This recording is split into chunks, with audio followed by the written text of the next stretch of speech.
আসসালামু আলাইকুম বন্ধুগণ।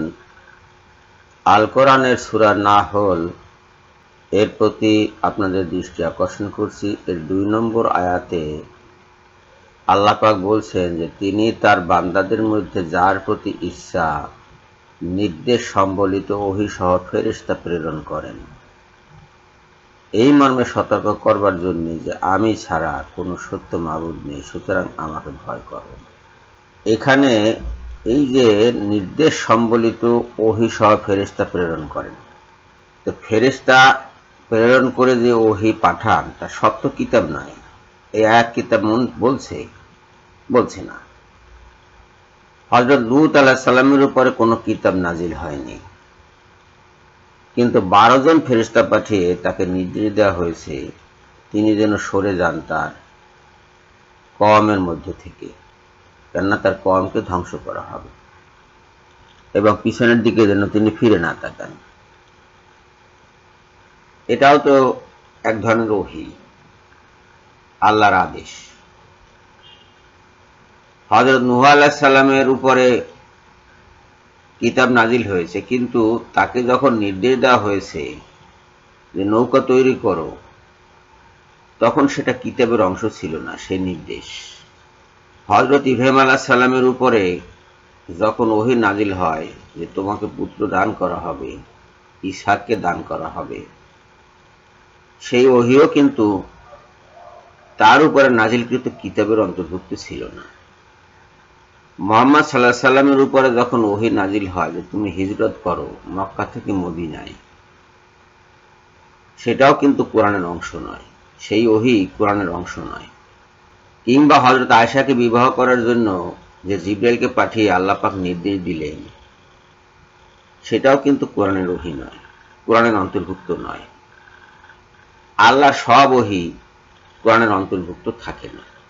তিনি যার প্রতি ইচ্ছা করেন তার উপরেই নির্দেশ সম্বলিত ওহী সহ ফেরেশতা প্রেরণ করেন। এটা হলো আল্লাহর স্বাভাবিক বিধান। এটা না মেনে যদি আপনি বলেন যে সবই কোরআনের অন্তর্ভুক্ত, সবই কিতাবের অন্তর্ভুক্ত, কিতাবের বাইরে আল্লাহ পাক কোনো নির্দেশই দেননি, তাহলে ভুল করবেন। কিতাব নাজিল হয়েছে 9 থেকে 10 জন নবীর উপরে, বাকিদের উপরে কিতাব নাজিল হয় নাই। আল্লাহর 1,24,000 বলেন, 2,24,000 বলেন, এই নবীগণের উপরে সবার উপরে কিতাব নাজিল হয়নি, কিন্তু প্রত্যেকের উপরে ওহী এসেছে, আল্লাহর ওহী, এতে কোনো সন্দেহ নেই। হযরত আদম আলাইহিস সালাম, হযরত শীস আলাইহিস সালাম, হযরত ইদ্রিস আলাইহিস সালাম, হযরত ইব্রাহিম আলাইহিস সালাম, হযরত মূসা আলাইহিস সালাম, হযরত দাউদ আলাইহিস সালাম, হযরত ঈসা আলাইহিস সালাম, হযরত মুহাম্মদ সাল্লাল্লাহু আলাইহি সাল্লাম, এমনি 8-10 জন নবীর উপরে শুধু কিতাব নাজিল হয়েছে, বাকিদের কারো উপরে কিতাব নাজিল হয়নি। কিন্তু প্রত্যেকের কাছে ওহী এসেছে, আল্লাহর ফেরেশতা এসেছে প্রত্যেকের কাছে, প্রত্যেক নবীর কাছে। সুলাইমান আলাইহিস সালামের কাছে কোনো কিতাব নাজিল হয়নি সুলাইমান আলাইহিস সালামের উপরে, কিন্তু তার কাছে ওহী আসতো, আল্লাহর ওহী। এবং তার কাছে যে ওহী আসতো তার প্রমাণ কোরআনেই আছে। প্রত্যেক নবীর কাছে আল্লাহ ফেরেশতা পাঠাতেন এবং ফেরেশতারা তাদের সাথে কথোপকথন করতেন, এবং আল্লাহ পাক তাদেরকে আদেশ করতেন, নিষেধ করতেন, এইটা করো ওইটা করুন। এবং নির্ধারিত কতিপয় কিতাব অর্থাৎ 104খানা কিতাবের বাইরে আর কোন কিতাব নাজিল হয়নি। কোরআনে 25 জন নবীর নাম আছে, এই 25 জন নবীর সবার উপরে কিতাব নাজিল হয়নি, তাদের কাছে ওহী এসেছে এবং তাদের প্রত্যেকেরই সেই ওহী অনুযায়ী কাজ করতে হয়েছে। হযরত মূসা আলাইহিস সালামের দিকে তাকিয়ে দেখুন, হযরত মূসা আলাইহিস সালাম যে যখন জীবিত ছিলেন তার উপরে কিতাব নাজিল হয়েছিল। হযরত হারুন আলাইহিস সালামও নবী ছিলেন, তার উপরে কিন্তু কিতাব নাজিল হয়নি, কিন্তু তার উপরে ওহী এসেছে, তাকেও নির্দেশ দেওয়া হয়েছে বিভিন্নভাবে। এমনি যে নির্দেশনাগুলি আল্লাহ নবীদের কাছে পাঠান, সেই নির্দেশনাগুলি ওহী। কাজে যারা বলেন যে কিতাবের বাইরে কোনো ওহী নাই, কোরআনের বাইরে কোনো ওহী নাই, এখানে এই কোরআনই সবকিছু আছে এবং কোরআনের মধ্যে রসুলের কাজ কর্ম কথাবার্তা সবকিছু আছে, তারা ওহী কি সেটাই বোঝেননি এবং কোরআন কি সেটাও বোঝেননি, যে সেটাও তারা বোঝেননি। এবং আমরা যখন কেউ তাদেরকে এই জিনিসগুলো বোঝাতে যাই তখন তারা উল্টা আমাদেরকে বলে যে আমরা বুঝিনি, আমরা কিছু জানি না। এবং যে লোকগুলো এই চ্যালেঞ্জ করছে তারা কেউই সত্যিকারের ইসলামী শিক্ষা শিক্ষিত না। দুই একজন হয়তো মাদ্রাসায় পড়ালেখা করেছে, আপনার হয়তো আলিম পাশ করেছে, দাখিল পাশ করেছে, এই শ্রেণীর লোকজন। এদের কথাবার্তা শুনে যদি মানুষ বিভ্রান্ত হয় তাহলে সেটা বড় দুঃখের কথা, ভীষণ দুঃখের কথা। আর কিছু কিছু মাওলানা ইদানিং আবির্ভূত হয়েছে, তারা তাদের সাথে তাল মেলানোর জন্য উল্টাপাল্টা কথা বলতে শুরু করেছে, কিন্তু তাদের সেই উল্টাপাল্টা কথা গ্রহণযোগ্য নয়। ইসলাম মানে কোরআন, বর্তমান ইসলামের কথা বলছি, মানে শেষ জামানার ইসলাম, উম্মতে মুহাম্মাদীকে যা অনুসরণ করতে হবে তা হলো কোরআন এবং রাসূলের হাদিস। রাসূলের হাদিস এটা কোনো গাল গল্প নয়। আল্লাহ রাসূলের উপরে বিভিন্ন রকম ওহী প্রেরণ করেছেন, কিছু ওহী কোরআনের অন্তর্ভুক্ত, কিছু ওহী কোরআনের বাইরে, কিছু আদেশ প্রত্যাদেশ কোরআনের বাইরে। আল্লাহর রাসূল কোনো কাজই করেননি আল্লাহর নির্দেশনা ছাড়া। মদিনা সনদ বলেন কিংবা বিদায় হজের ভাষণ বলেন, সবই হাদিসের অন্তর্ভুক্ত এবং এর প্রত্যেকটা বিষয়ের জন্য আল্লাহর স্পেশাল নির্দেশনা ছিল। আর আল্লাহর নির্দেশনা মানেই ওহী বা ইলহাম, এটাকে অস্বীকার করার কোনো সুযোগ নাই। এবং এর সবকিছু কোরআনে নাই। কোরআনে মদিনা সনদের উল্লেখ আছে, মদিনার যে চুক্তি হয়েছিল সেই চুক্তির কথা বলা আছে, উল্লেখ আছে, কিন্তু যে নির্দেশনা বলে নবীজি এই চুক্তি করেছিলেন সেই নির্দেশনাটি কোরআনে নাই। আপনারা খুঁজুন, কোথাও পাবেন না। বদরের যুদ্ধে আল্লাহ পাক মুমিনদেরকে ফেরেশতা পাঠিয়ে সাহায্য করেছেন, হুনাইনের যুদ্ধে ফেরেশতা পাঠিয়ে সাহায্য করেছেন। এবং এই যে ফেরেশতা পাঠাবেন তা আগে ভাগে রাসূলকে ওহী যোগে জানানো হয়েছে, ইলহাম যোগে জানানো হয়েছে রাসূলকে। রাসূল সাল্লাল্লাহু আলাইহি সাল্লাম তা মুমিনদেরকে জানিয়েছেন। এই বর্ণনা কোরআনে আছে, কিন্তু ওই যে মূল ওহী এসেছে যে তাকে ফেরেশতা দ্বারা সাহায্য করা হবে, এই ওহীটি কোরআনের কোথাও নাই। এইসব ওহী তো বাতিল হয়ে যাবে না। সূরা বাকারার 151 নম্বর আয়াতে আমরা একটু সেখানে যাই।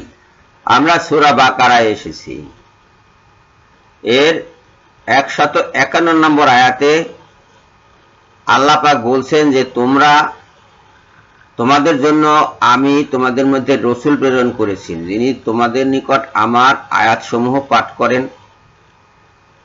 তোমাদেরকে পবিত্র করেন, তোমাদেরকে কোরআন শিক্ষা দেন, তোমাদেরকে হিকমত শিক্ষা দেন, আর তোমরা যা অবগত ছিলে না তা শিক্ষা দেন।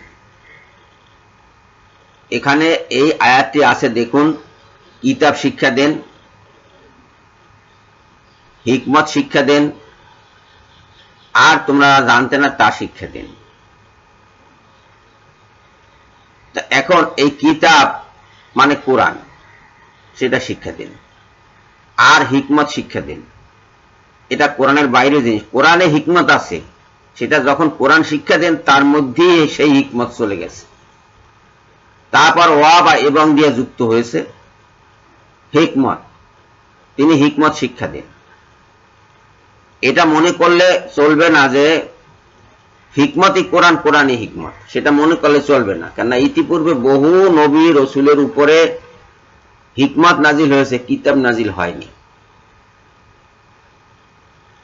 লোকমান হাকিমের উপরেও হিকমত নাজিল হয়েছে, কিতাব নাজিল হয়নি। কিতাব আর হিকমত অবিচ্ছেদ্য নয়, দুই জিনিস। কিতাবের মধ্যে হিকমত আছে, সেটা আমরা বলি, কিন্তু আলাদাও হিকমত আছে কিতাবের বাইরে। তাহলে এই হিকমত শিক্ষা দিচ্ছে। এই হিকমত কিভাবে এসেছে তার কাছে? ওহী যুগে, ইলহাম যুগে, এমনি এমনি আসেনি। তারপরে তোমরা জানতে না সেগুলো শিক্ষা দিচ্ছেন তিনি। তোমাদের যা জানা ছিল না সেটাও শিক্ষা দিচ্ছেন। ওয়ায়ুআল্লিকুম মা লাম তাকুনু তা'লামুন, তোমরা যা জানতে না তাও তিনি শিক্ষা দিচ্ছেন। কোরআন কিভাবে বাস্তবায়ন করতে হবে সেইটা মানুষের জানা ছিল না, রাসূলের জানা ছিল না। এটা আল্লাহ পাক তাকে শিক্ষা দিয়েছেন, জিবরাইল আলাইহিস সালামকে পাঠিয়ে শিক্ষা দিয়েছেন। কাজেই সবকিছু কোরআনের ভিতরে আছে এই কথা বলা ভুল হবে। এখানে শুধু যদি কিতাবই হতো, কোরআনই যদি ব্যাপার হতো, তাহলে কিতাব বলেই থেমে যেতেন আল্লাহ পাক। এই কিতাবের মধ্যে, এই কিতাব কথাটাতেই আয়াতটি শেষ হয়ে যেত, সেটা শেষ হয়নি। কিতাবের বাইরেও অনেক কিছু আছে, এইটা বুঝতে হবে। কথিত আহলে কোরআন যাই বলুক না কেন, তাদেরকে আমি কথিত আহলে কোরআন বলছি যে এই কারণে তারা আসলে আহলে কোরআন না, তারা কোরআন মানে না। কোরআন যদি মানতো তাহলে এইসব আয়াত মানত। এসব আয়াত তারা অস্বীকার করছে, সবকিছু গাঁজাখুরি ব্যাখ্যা বিশ্লেষণ করে মানুষকে বিভ্রান্ত করছে, নিজেরা তো বিভ্রান্ত হয়েছেই। তো এইটা মনে রাখতে হবে যে সব ওহী কোরআনে নাই, এবং কোরআনের বাইরে বহু ওহী প্রেরিত হয়েছে। আল্লাহ শুধুমাত্র কিতাবে নাজিল করেননি, অন্যান্য নবীদেরকেও পথ প্রদর্শন করেছেন, এবং সেই পথ প্রদর্শন করেছেন ওহী যুগে, যেগুলো কিতাব নয়। এটা মনে রাখতে হবে। রাসূলের ক্ষেত্রে তাই ঘটেছে, এবং সেই ওহীগুলো রাসূলের বাণী এবং কার্যাবলীর মধ্য দিয়ে হাদিসে স্থান পেয়েছে। তাহলে কোরআন এবং হাদিস এই দুইটা মিলেই ইসলাম। যখনই হাদিসের কথা বলা হয় তখনই ওই কথিত আহলে কোরআন বলে যে ওরা কোরআন মানে না, কিন্তু পৃথিবীতে এমন কোন হাদিস অনুসরণকারী পাওয়া যাবে না যে কোরআন মানে না। কোন হাদিস অনুসরণকারী আপনি পাবেন না যে কোরআন মানে না। কোরআন মানা না মানার তো সুযোগ নাই, কেন হাদিস মান্য করা মানেই কোরআন মান্য করা। হাদিস সবসময় কোরআন মান্য করতে বলেছে। একটা হাদিসে পাওয়া যাবে না যেই হাদিস কোরআনের কোন না কোন আয়াতের মান্যকারী, পাওয়া যাবে না এরকম হাদিস। সব হাদিস কোরআন মান্যকারী, কোরআনের অনুসরণে হাদিস।